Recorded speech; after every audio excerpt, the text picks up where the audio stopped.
La mañanera de Ángel correspondiente al viernes de la semana, que laboralmente, como suelo decir, hoy termina. Viernes 8 de abril del año 2022. Seguramente está usted enterado ya que en la Suprema Corte de Justicia de la Nación hubo una discusión, la cual se interrumpió el martes y concluyó ayer, en relación con iniciativas presentadas por el Ejecutivo para modificar la ley de la industria eléctrica y la ley de hidrocarburos. Hubo una gran confusión en torno a lo que significaba la decisión que iban a tomar los ministros.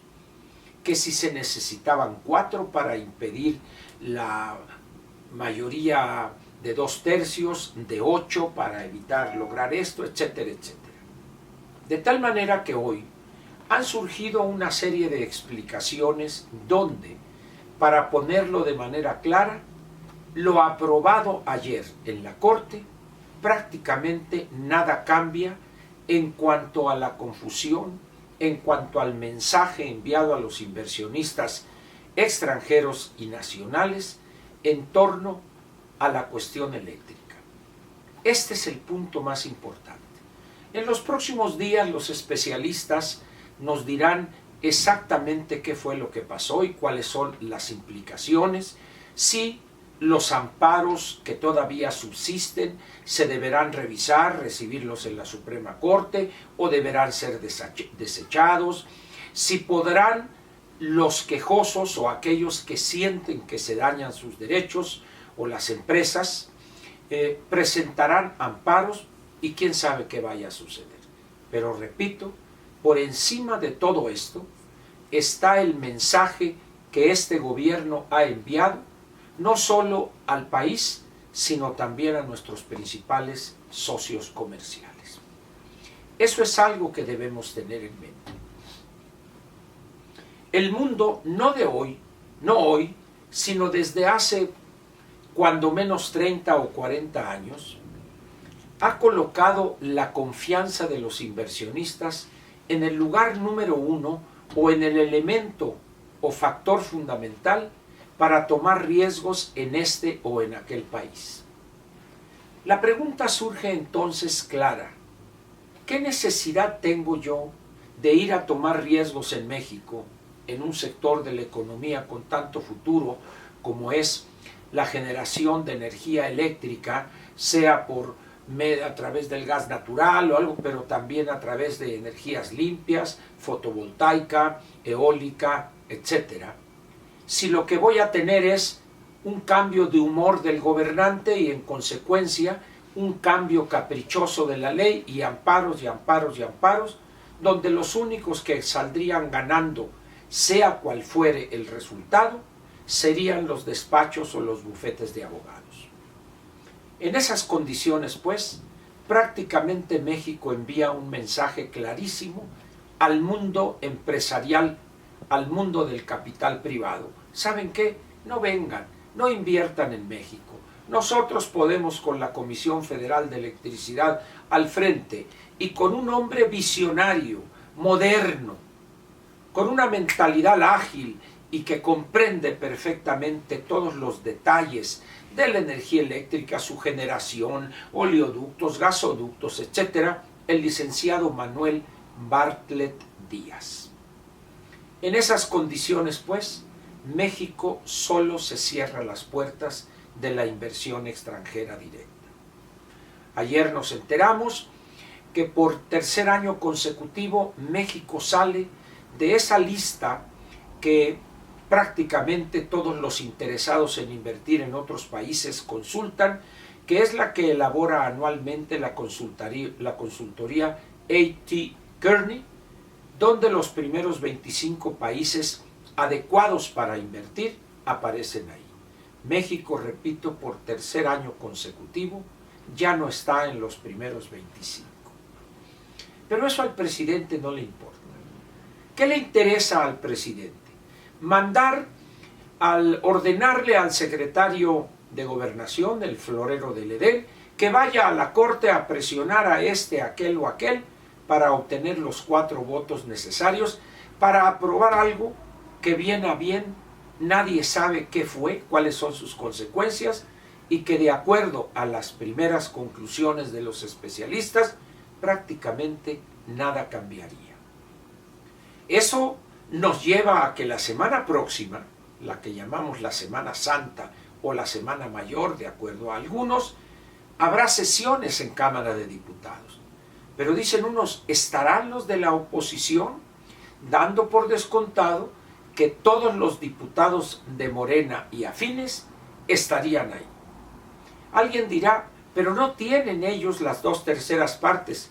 Cuidado ahí, porque la Constitución es muy clara, pero como nadie la lee, no saben que efectivamente la mayoría calificada, o sea, las 2/3 partes que voten a favor o en contra de tal o cual reforma constitucional, es, una vez registrado el quórum, es decir, 50% más 1, de los que estén presentes, no de la totalidad de los integrantes de la Cámara. Permítanme, por favor.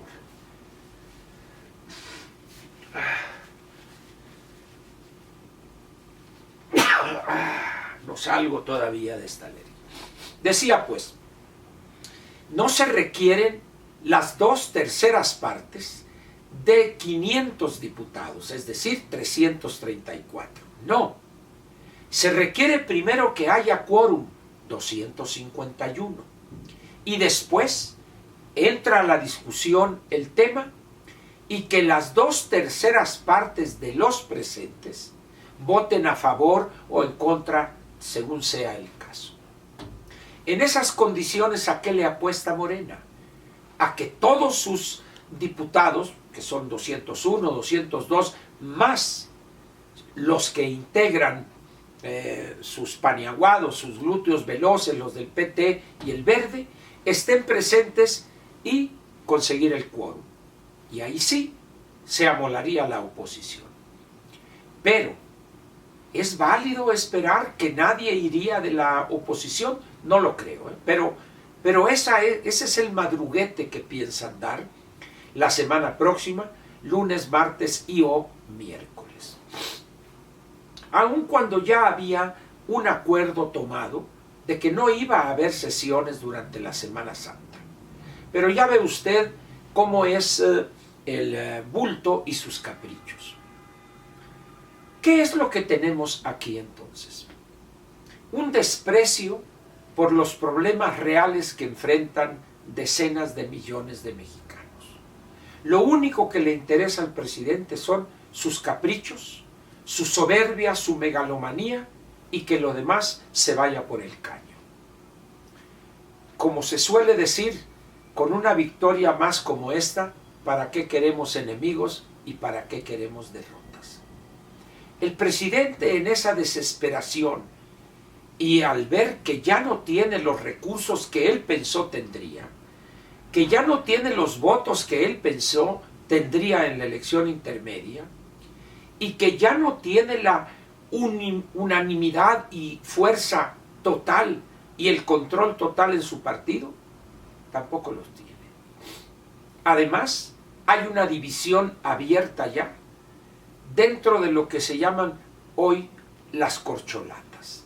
Él, en un acto de soberbia estúpido, adelanta el proceso de la sucesión, y eso generó una serie, un conjunto de conflictos nuevos que ni tiene experiencia el presidente ni la habilidad política para controlarlos, o al menos para mantenerlos a raya. Hoy estamos pues ante una situación donde el ciudadano ve cómo el dinero que gana, que obtiene como pago a su trabajo, ya no le alcanza. El clasemediero con créditos aquí, créditos allá, ya ve que el costo financiero que tiene que pagar mensualmente en este o en aquel crédito aumenta. Y aquel que soñaba con un carrito, con un esto, ya olvidó ese sueño. Y cuando voltean a ver a alguien que nos diga algo, los agricultores, los productores agropecuarios, esperando a ese invisible secretario Villalobos, que el otro día escribió ahí unas tonterías, lugares comunes, en materia de el encarecimiento de algunos insumos, fertilizantes, etcétera, esperando que la tía Tatis al menos enseñe algo, cuando menos las rodillas huesudas, ni eso. Y el presidente lo único que le interesa es la revocación de mandato el domingo 10, donde ya les dijo el INE, cuidado señores, están advertidos, si continúan las intervenciones ofensivas en una desfachatez total, podría ser anulada o anulado ese proceso de revocación de mandato. Es decir, ¿en qué piensa el presidente? En lo suyo, en su megalomanía, en controlar absolutamente todo, controlar a los otros dos poderes y el tercero, que él lo representa, el Ejecutivo, convertir todo esto en un gobierno unipersonal y además de pensamiento único. Eso no va a llevarnos a buen fin. Por eso la oportunidad ahí está para la oposición. Por eso ahí está la oportunidad para los ciudadanos. Pero para aprovecharla hay que tomar decisiones importantes. Hablar, salir a hablar, participar, expresarnos abiertamente. Apoyar a los grupos de la sociedad que están trabajando con miras a tratar de consolidar la coalición Va por México, para que de esa manera no le quede otra salida a Movimiento Ciudadano más que unirse a esa coalición. Y entonces sí, fortalecidos, con una coalición fortalecida y con 2, 3 buenos prospectos para en una especie de elección primaria, seleccionar al mejor, que estaría soportado y apoyado por una coalición fuerte. Ahí está la receta, ahí está el camino, no lo desaprovechemos. Si trabajamos bien en esa dirección, la derrota de Morena y los suyos estaría garantizada. La palabra la tenemos nosotros, la decisión está en nuestro campo. ¿La aprovecharemos? ¿Haremos lo correcto? No lo sé. La moneda está en el aire. No hay más que de dos. O hacemos lo que debemos hacer y lo hacemos de manera correcta, o nos quedamos en nuestra zona de confort y a este país se lo va a llevar por el caño la tragedia que ya estamos padeciendo. Muchas gracias y lo espero mañana en la sabatina. Gracias otra vez.